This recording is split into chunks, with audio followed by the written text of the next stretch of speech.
I'm just going to begin by doing a quick overview of what we found out today. I'm sure that many of you have been through it in lots of detail, and there'll be things that I kind of skip over that you've noticed. I think if people would like another meeting where we have more time to actually go through the individual proposals, that we could do that if people think that would be useful. And there may well be those of you out there who'd like to actually lead on that meeting or present. So do let us know. But I'm just going to go over the kind of the main headline points before talking about what we have put together since our last meeting in terms of a response and actions. So, work capability assessment. The Conservative government in March 2023 did a white paper where they proposed that they would be abolishing the work capability assessment, that instead out of work disability payments would be made dependent on eligibility for personal independence payments. So it'd go through the PIP assessment, and that they would replace what we currently have with universal credit and the limited capability for work related activity, the extra component that you get on top of standard universal credit if you've been judged unfit for work. They said that would be replaced by a health component. So Labour have, at the time, I remember the Labour Party were opposed to the white paper proposals. They have now copied them. They're saying that they are going to do the same thing. This is despite having said that they would get into power and co-produce an alternative to the work capability with us. They have said that they are going to start reassessing for the WCA. The reassessments have slipped off since COVID. They're saying that there are now too few face-to-face assessments. It's clear that what they're going to be doing is making the assessment process even more difficult for us to come away as judged to have limited capability for work-related activity.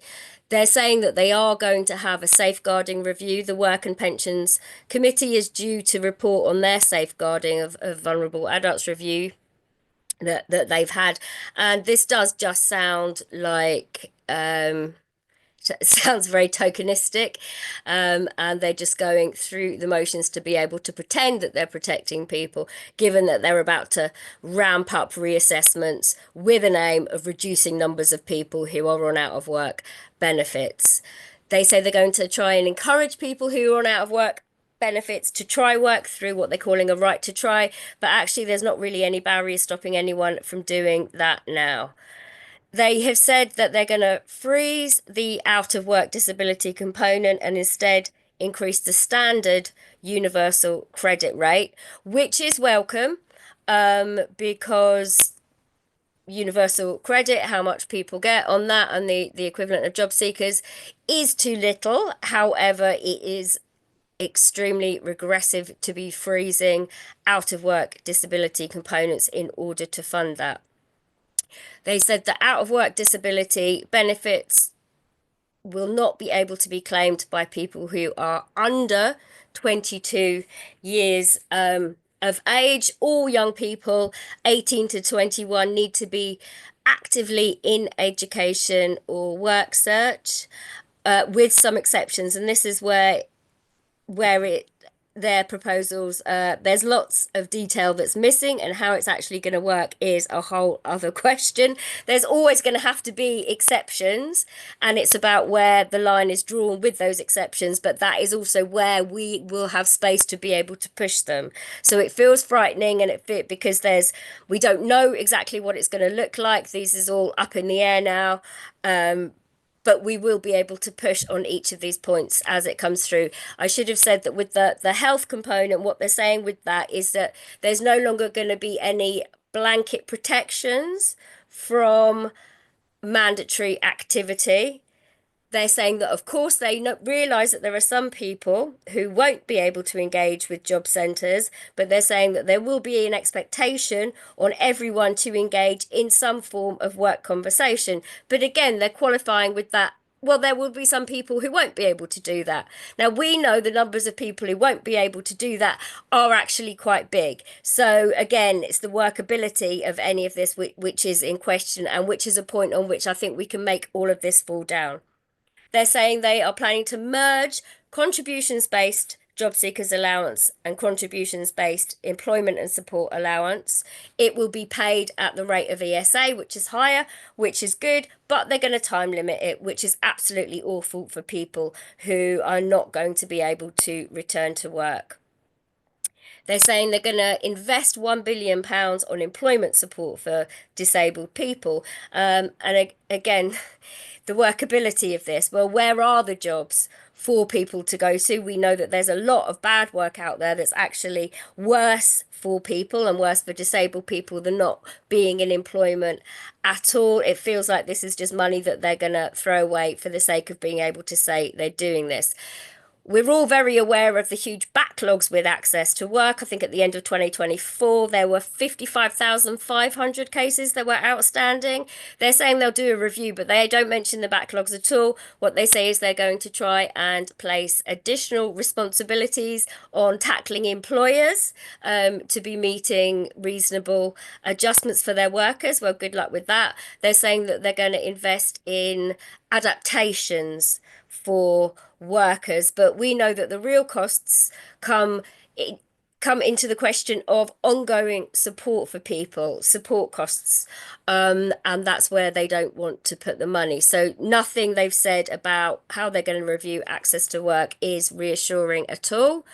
In terms of personal independence payments, so they've made a lot about apparently dropping the proposal to freeze personal independence payment so it doesn't go up in line with inflation next year. A lot of people are saying that they only put that in there to then be able to drop it and then make a big deal about having apparently done a U-turn. So let's not buy that one. They are going to make it harder to be found eligible for PIP, not through the mobility component, but they're saying in terms of the daily living component that people will need to score 4 points in any one daily living area in order to qualify, and that's going to go against people, particularly those of us with mental distress and who are neurodivergent. Um, Again, they're going to ramp up reassessments, but this is also another point where there's just contradictions and nonsense, because they're also talking about constant reassessments because the stress of reassessments for people whose conditions are never going to change. Loads of us, people who they are saying that they're going to bar from being able to get PIP because we won't score highly enough in the daily living areas. Have conditions that aren't going to change, but they've made a big meal of that to try and look like they're, in their words, protecting the most vulnerable. They're saying that they're going to record all assessments as a SOP to try and say that they're improving the process. Again, they're talking about the safeguarding review that they're going to do. And they say that they're going to have to, of course, review the whole PIP assessment process because it's an extra costs benefit assessment. And when they make out of work disability payments, this health component, dependent upon being eligible for PIP, they acknowledge they're going to have to play around with it a bit. And they say that that is what they're going to do in co-production with disabled people. But I think, as someone pointed out today, co-production is when you start at the beginning of the process with disabled people on a level playing field. You don't bring them through when you've already made most of the decisions. So that's just a really rapid overview because of time. And I'm sure there are people here who may well be keen to do a longer, more detailed meeting for those of you who want to know exactly how this is going to happen. None of this is going to happen quickly. The only thing that worries me is that they can change PIP descriptors through just laying regulations in Parliament, but most things in this they will have to go through primary legislation. It will have to be a vote in Parliament, and that gives us lots of time to mount as big a resistance to this as possible, if it even gets that far, because I think, as Mark says, we can make this a real weak point and we can really go for them on this. What the changes will mean. There was no equality impact assessment that came out today. And of course, that would be the really useful thing to be able to say how many households containing disabled members are going to be pushed into poverty through this measure, the OBR analysis, and the equality impact assessment we're expecting. Along with the spring statement, but we can say it's definitely going to ramp up disability poverty. There are currently 1.1 million people who get out of work disability benefits, but not PIP.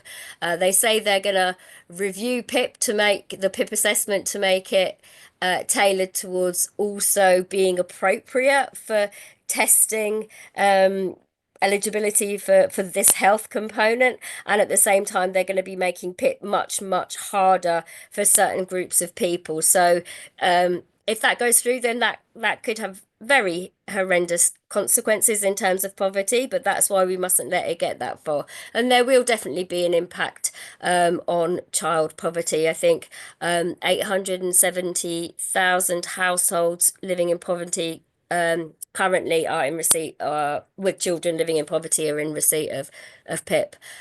We are extremely concerned that this will cost lives. But the whole workability of all these proposals is really questionable. It is something that could well end up wasting a lot of money. I think the Centre for Disability Policy has done some analysis looking at the amount of money that government has said they will save in changes to disability benefits since 2016 and how much they actually have done. And it's something like 18 billion compared to 800 million. So every time governments try and put through savings, they never actually manage to do it. Because the fact is that this level of need actually exists. So that's something I think we really need to push on. And poverty pushes people further away from employment. So all of their stated aims are not going to work with how they're trying to go about doing it. The main takeaways really is that this is actually worse than what the Tories were proposing. It's basically copying the Tories and then saying that you're also going to make PIP harsher and you're also going to freeze out of work disability benefits. This is a political choice. There is no need to do this. We know that the welfare budget itself is not spiraling out of control, as John Pring and Ben Geiger have shown. Although the disability component within overall welfare spending has gone up, welfare spending itself is lower than it was a decade ago and is not forecast to rise over the next 5 years. There's no need to do this. It's a political choice. They're trying to make themselves look popular, or as I know we keep coming back to balls, but it was just Starmer saying that, he had big enough balls to be ruthless about cutting disability benefits. It's just posturing and performative whilst being extremely cruel. The impacts will be immense and our communities will be paying the costs for generations. It will also give more power to bosses to pay low wages and offer bad jobs, because we will have less protections from being made to engage in work-related activity and the freezing of out-of-work benefits. It's also being justified through extremely dangerous scapegoating of disabled benefit claimants, which is pushing society in a very dangerous direction. One of the other papers that came out today was an analysis of the costs of disabled people who are out of work, which is essentially saying that we're a burden, and how much the poor taxpayer has to pay to keep us alive. There is a real risk that this is going to increase support for reform. On the one hand, I think through the divide and rule rhetoric, through scapegoating us and appealing to people who are looking for a narrative of hate as an explanation for what's wrong with their own lives. But also we know that disabled people are already getting in contact with with DPAC saying we need to look to Nigel to save us from this because he's this great anti-establishment figure, and we know obviously he's not, and that reform are not our friends. But it's making sure that the message gets out there, which is why local actions are really important. So we definitely need to take real action. We need to force U-turns. We need to show that society will not accept this. Society, the majority of people do not want this kind of cruelty to be visited upon people. They know that it will impact much wider just than disabled people, but they also want a social safety net that actually does guarantee safety, a safety net for those of us who need them. So what are we going to do about it? So the hashtag that I think that came out top from all the discussions last week was welfare, not warfare. We are calling a national day of action on the 26th of March. Local actions in areas outside of London have already been called. Not all of those can go on the 26th of March, but anywhere around that is great, obviously. Now that we've got the proposals, there are a couple of different law firms linked in with different deaf and disabled people's organisations and groups who are immediately going to be exploring options for legal challenges, and there are people who have already started to come forward as being willing to take to be claimants. If there's anyone else out there who would be personally affected by any of the proposals, would be eligible for legal aid, and feels like putting yourself in that position, do come forward and mention it.